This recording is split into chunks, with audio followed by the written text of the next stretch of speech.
I think the issue in Rivers State is becoming very interesting.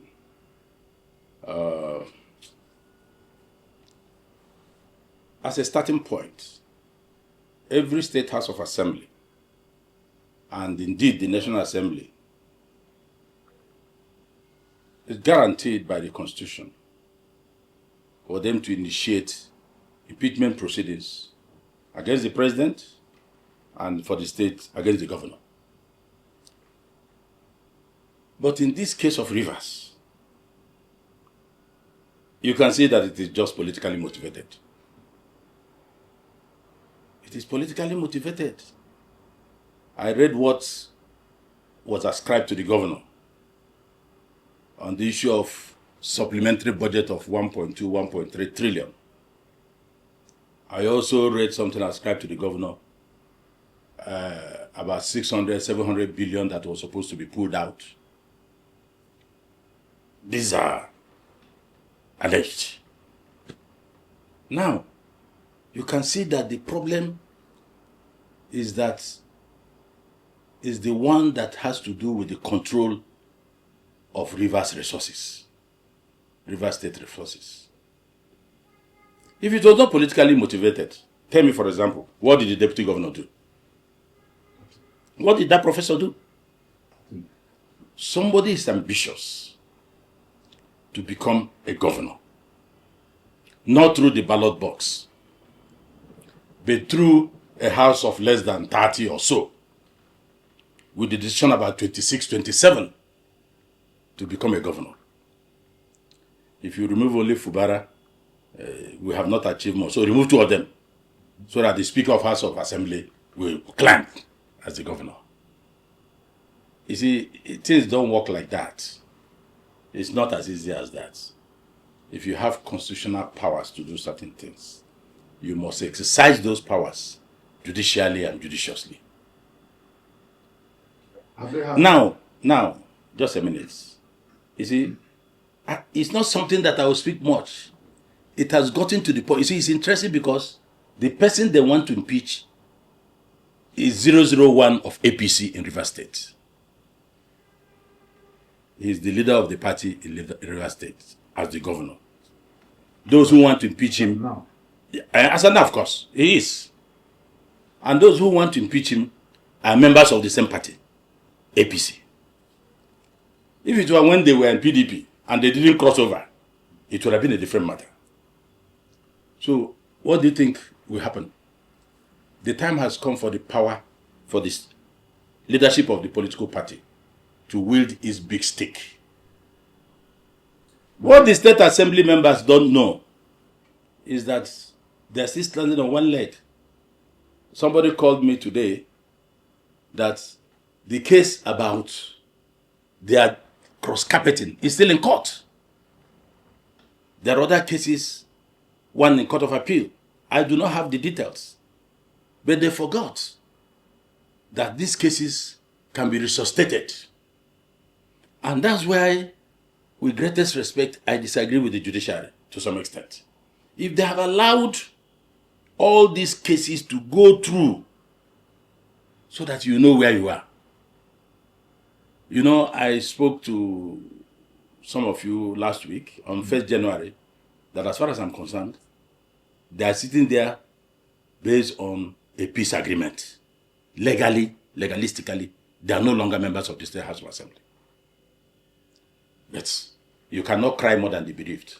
But those of us who believe in doing the right thing, standing on the path of law and the democracy and the Constitution, we will not change our position because we are convinced, notwithstanding the fact that a justice of the Supreme Court, with greatest respect, Justice Ehime, brought the issue of cross-carpeting as an obiter in the judgment of the Supreme Court. That has nothing to do, the matter was not before it. But the thing resurfaced from the blues and dropped in the judgment, obiter dicta. Anyway, obiter judgments are not part of the judgments. But some may be persuasive in nature in explaining certain things. But this one was not before the court. So, greatest respect, the learned justice turned herself into a Father Christmas by giving litigants what they didn't ask for. So I think this process should, unless and until these things are cleared, this problem will continue to emanate. And the time has come, as I said, for the party to put its feet down. The party must put its feet down and put a stop to this nonsense. They don't want Fubara to drink water and drop the cup. They want the cup to remain with him. And that is the problem. Unless and until he succumbs. No governor of any kind, of any type, will be a puppet to the extent that he cannot exercise any of the powers of a governor. It is not possible. So, it has come to a point that this is like the flies that perch on the scrotum of a man. If you hit the fly hard, you enjoy yourself. If you don't hit it hard, the fly will fly away. So, it's good it's happening within the same party. And I can tell you, the leadership of the party will handle the matter. If you are a party leader, you can assume what your brother chairman, brother party leaders will do under certain circumstances. If it were my party by now, I would have taken a very strong position that this will happen. Or you will be dealt with summarily. You cannot do things that will affect the good orderliness in a state because of your selfish interests. What is this money about? Everybody money. That is what is causing the problem. That the governor should not breathe. When will this money be enough? When will this money be enough? They say budget is... If they are talking about budget, so that's what they just left. Budget was reviewed, it got to the National Assembly. And he's still implementing it. And I don't know the grounds that will form gross misconduct. It is left for them to prove it. So if they're written to the governor, the constitution is very clear. If they're written to the governor, okay, governor will respond within 7 days. They go to the chief judge of the federation, CJ, chief judge of the state. He set up a panel.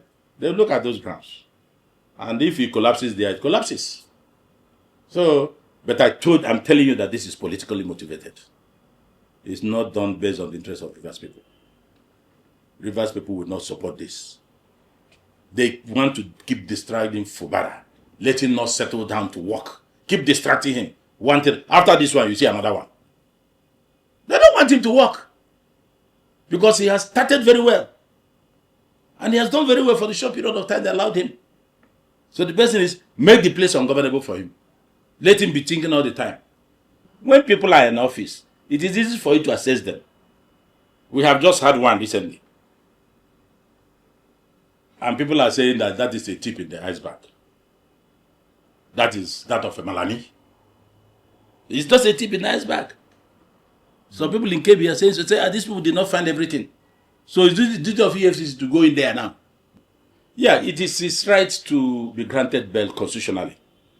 But I think such a character should have been kept there. I know they have already found other charges that has to do with sponsoring terrorism, which of course they want to continue to keep him. Malami destroyed the legal system in this country as Attorney General of the Federation. He never allowed people to get bail. He never obeyed court orders. He did not at any time believe that he will be out of the office. As the case is now, people when they get to office, they think the condition will be permanent. No condition is permanent. And nothing lasts forever. That is what they don't know. Look at Malami of yesterday. Look at all EFCC put forward that he acquired in 8 years. They have not touched his cash. They should find out. I learned we have also lie dictators in Nigeria.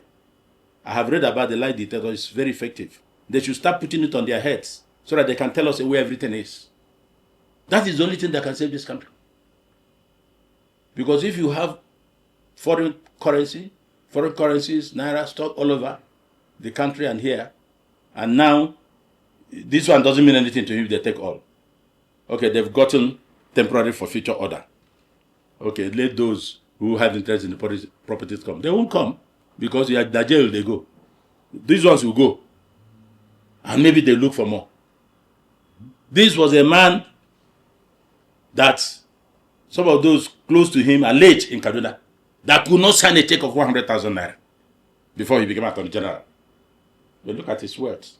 So why do you wonder why nothing works in Nigeria? Why do you wonder why nothing works? Look at doctors, nurses, they're always on strike. Look at teachers, lecturers, they're always on strike. Look at the amount of money we are talking about. Something must be done.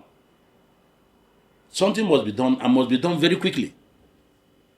So he got his bail. There is no problem.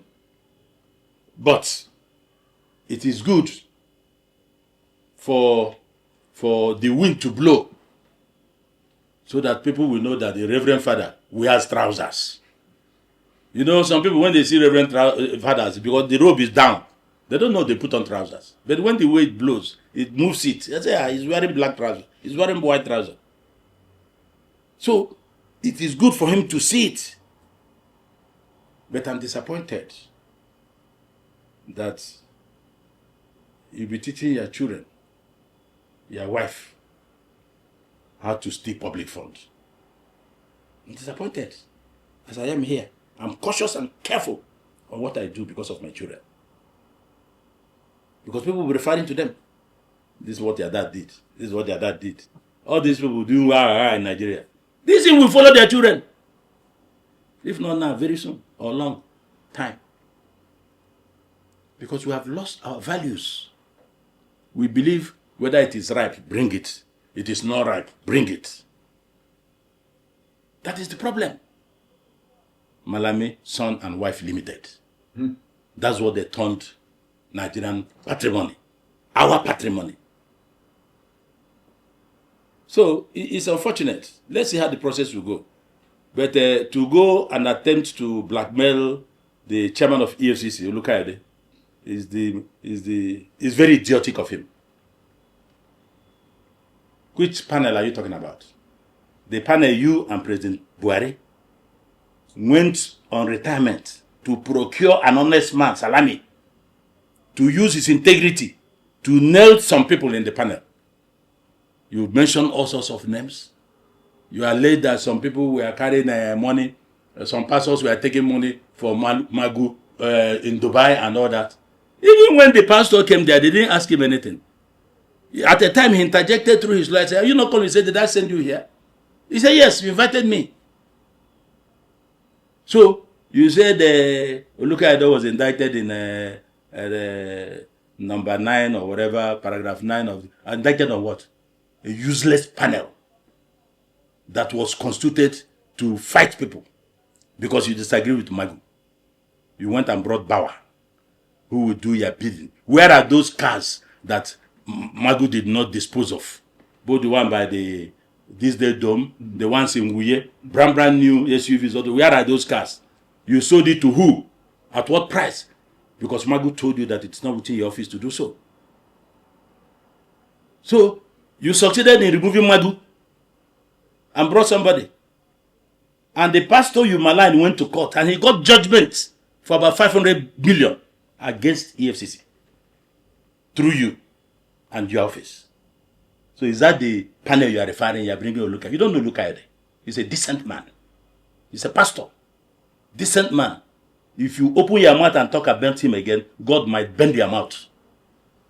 Don't talk like that. He's not like you. He doesn't have a character like you. He has integrity. Would that stop him from prosecuting you? The issue, are these properties your own? Did you steal or you did not steal? When you put this thing before people, what you see now, they start looking for where to hold it. Just like a man that is drowning. Was it not you, Malami, that removed Chief Justice of Nigeria through a tribunal? Chief Justice of Nigeria, number 3 man. And you are smiling. I have dealt with him. But this was the man who saved you to become a senior advocate. When your recommendation was turned down due to certain activities and actions as a lawyer. They begged him, he allowed you. He became your first victim. Number 3, citizen. Chief Justice of Nigeria, removed by a Code of Conduct Tribunal. Nigerian lawyers kept quiet. Justices kept quiet. Nobody did anything because it was Buhari. If it was Tinubu that did it now, they would set everywhere on fire. These are the contradictions in this society that makes one angry. Is it the same Malami that is looking for justice? First of all, let them recover the ones we have. Olukoyede, go and look for more. Because they say what you are having is a tip in the iceberg. And go and ask him where he kept his cash. In Dubai, in Morocco, and other places. Go and look for where he kept his cash. That's what they're saying in Kebbi, as alleged. And those also he packed in Nigeria. There are houses here that are full of dollars. Yeah. You could see on the internet, there was one they opened last 2 weeks. The thing has rotten in sacks, dollars. The man may have forgotten it or he's dead. You know, when they steal, they don't tell their wives and children. Right. So when they die, the money is gone. That is the problem. So Malami is not somebody that should be asking for justice, even though the Constitution guarantees him justice. He should drink from the same cup he gave people water to drink. Look at what people are saying about him. And he's a member of, he's a major financier of APC. He has told them in a meeting, and I can quote it, that this is not the time we come to use Satanas for money. I alone will fund our presidential and governorship elections in 2027. Malami, I'm quoting him. He said in the meeting. So, I think the party should drop this burden. That will be the point of campaign. So that it doesn't give the impression that everybody in that party, that is what they do and that's what they're coming to do. So even if he has the money, the deepest pocket to fund you, let him go under the table. Because if you put him forward, it will be terrible.